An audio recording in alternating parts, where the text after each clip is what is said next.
Hey all, it's Krista here, and this week I'm super excited to tell you about another fun quilt design I made called Party Time. Now, like many of my quilts, I love making the same exact quilt using different fabrics, different colorways, different quilting plans, and even different sizes.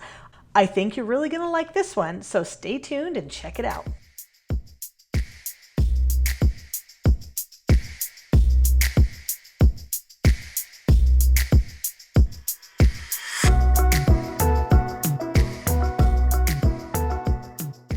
So Party Time is a foundation paper pieced pattern, but it's a really good one to practice your foundation paper piece skills because the whole entire design is based on one quilt block, and when you print off the foundation patterns, it fits on one 8.5 by 11 sheet of paper. So all you have to do is print as many copies for as many blocks that you're going to need. I made it in 2 different colorways using my Dazzle Dots fabric.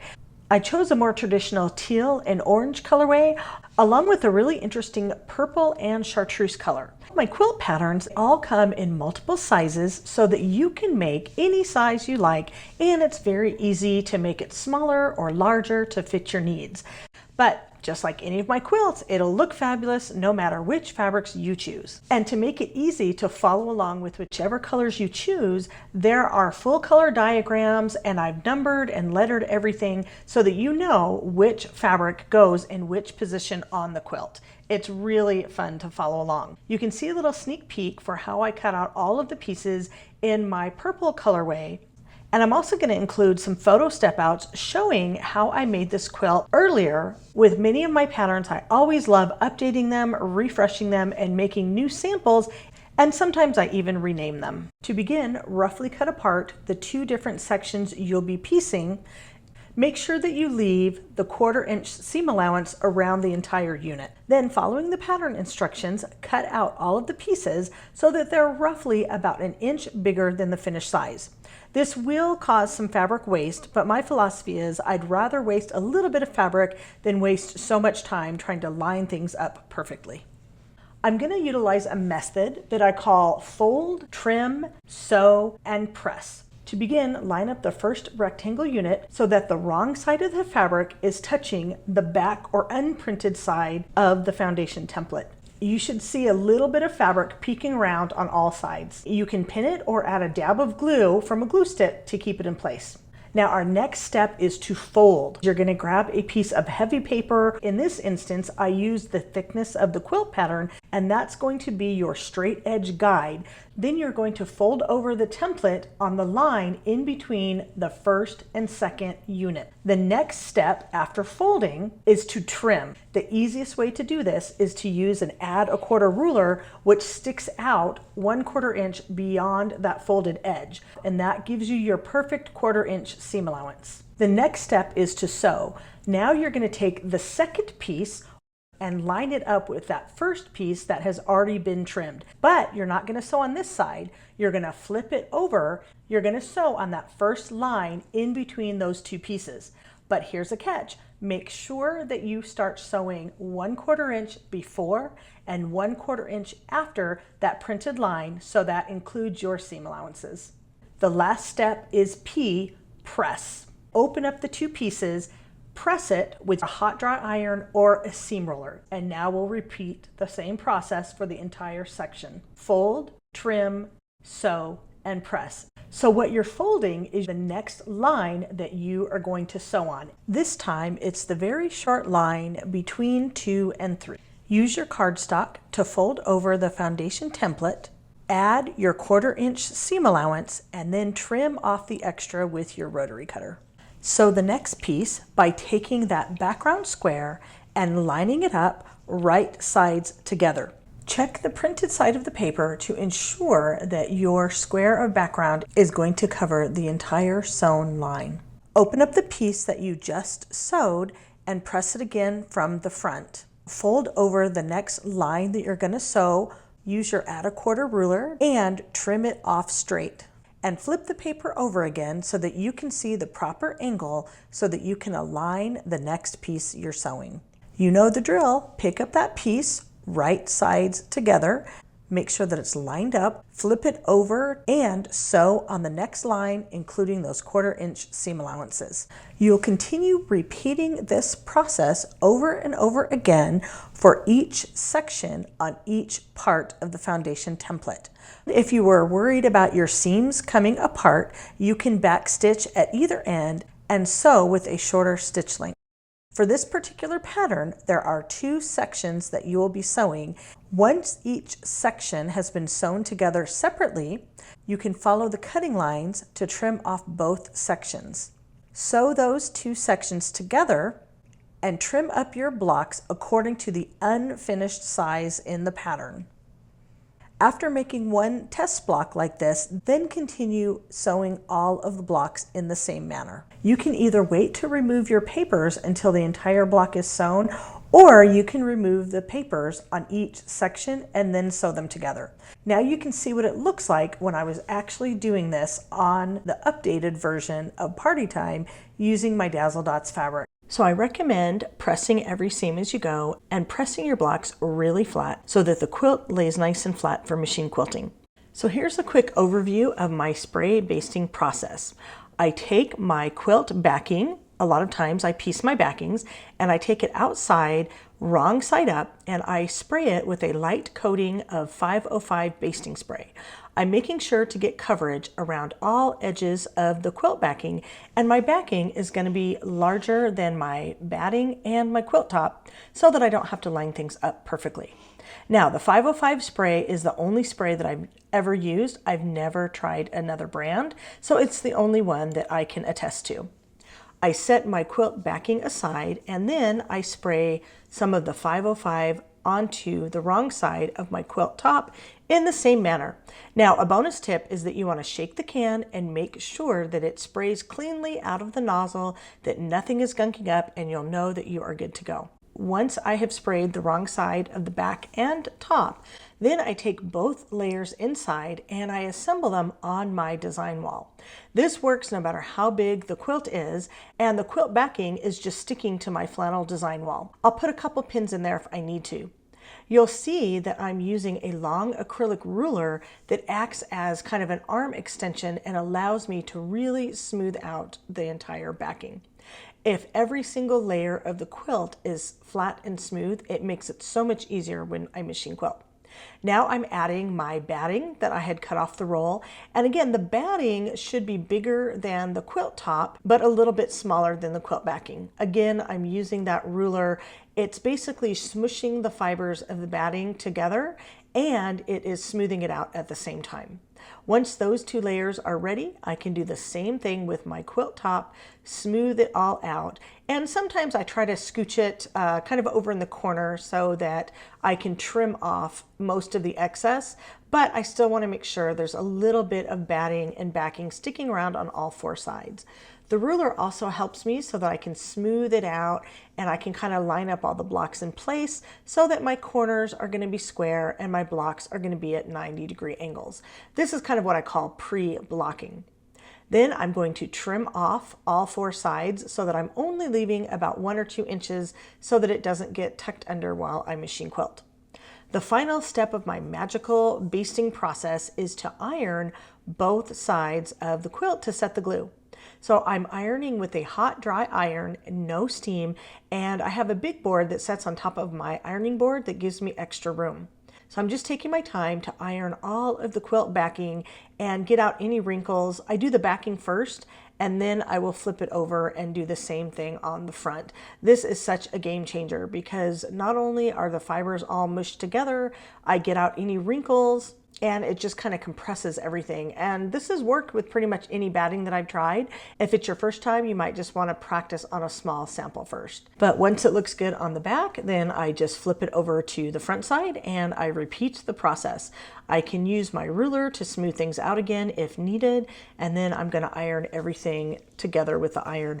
By doing this process, I don't have to add any additional safety pins.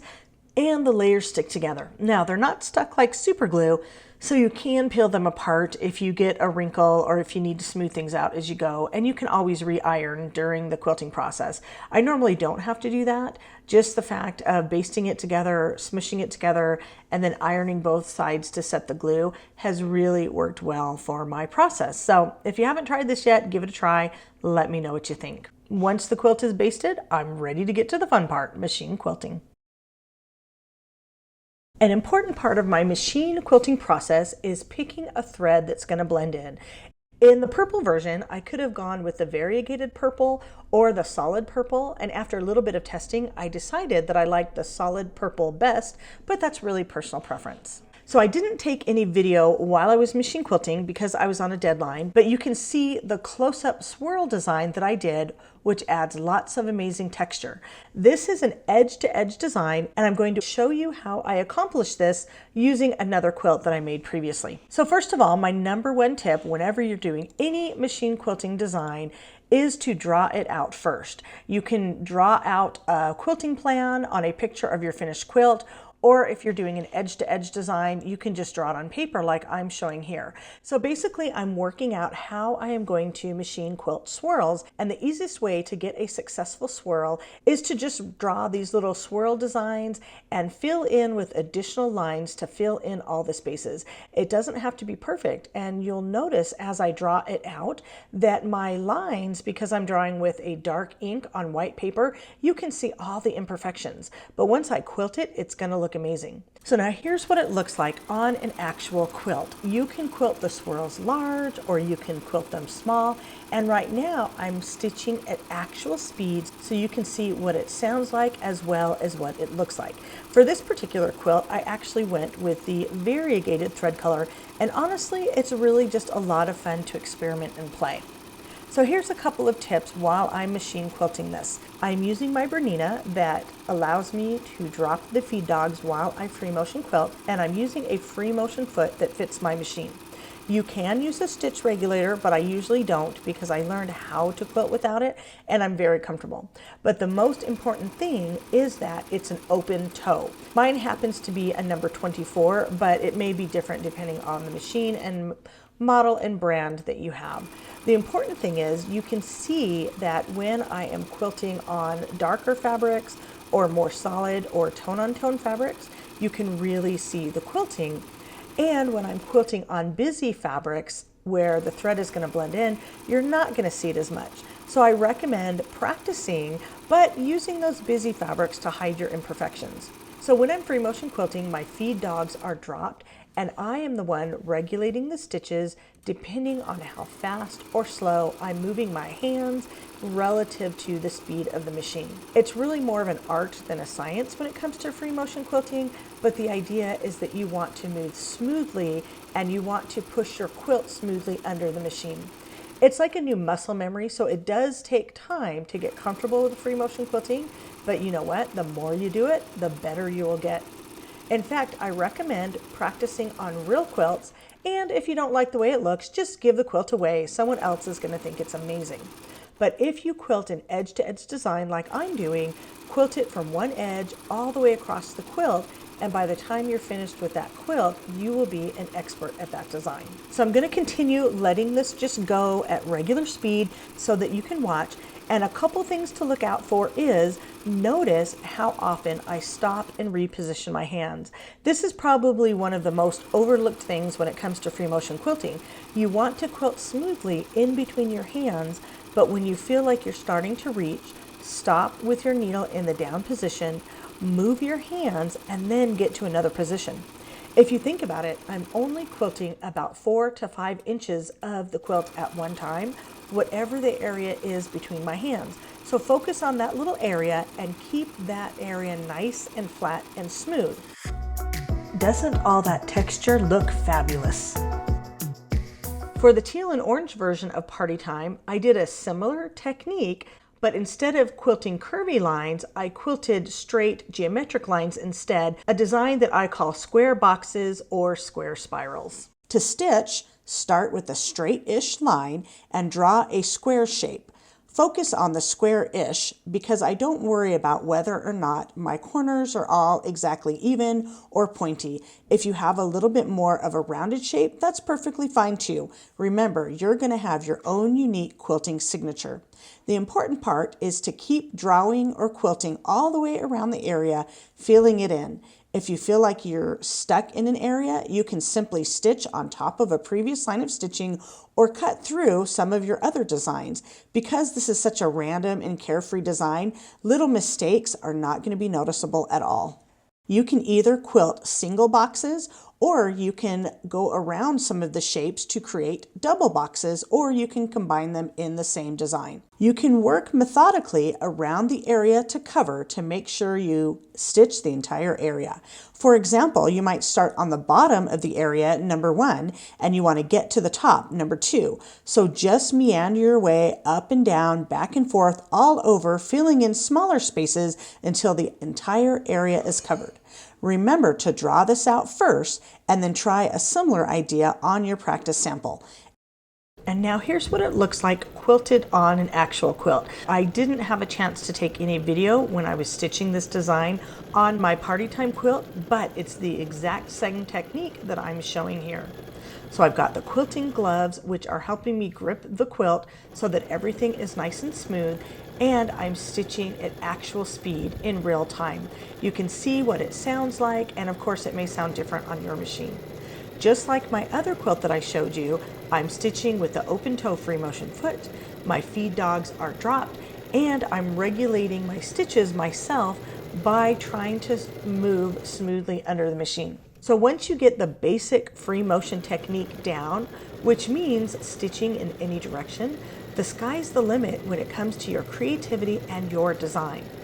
I love doing this all over free motion quilting meander design because meander isn't limited to one design like stipple. Meander is basically stitching a design up and down, back and forth, side to side, diagonal, in any direction, varying the size, varying the density a little bit, and just filling in all the spaces. Now notice as I'm quilting that I'm just focusing on the area in between my hands, and also I'm just focusing on one area of the quilt. So I'm stitching on this particular fabric and I'm going to fill in that area before moving on to the next block. Basically my free motion quilting process, especially when I'm doing an edge-to-edge design, is this. I start on the right-hand side of the quilt so that there's no bulk underneath the machine. And then I focus on filling in the texture one block at a time.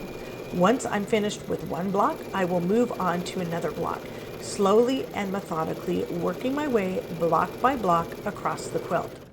Once I get to about the center of the quilt, I'm going to rotate the quilt 180 degrees, and then I'm going to stitch back in the other direction, filling in all the spaces. It works really well to control the bulk and not get overwhelmed. Here's the same technique used in 2 different quilts with 2 different colorways and 2 different quilting plans. My smaller version of Party Time is done in the purple colorway, and then the larger version is done in the teal colorway. But no matter which quilting designs you use, which fabrics you use, it's gonna turn out beautifully. I hope you enjoy making this one, so grab a copy of the pattern and leave a comment and let me know how you liked this video. Until next time, happy quilting.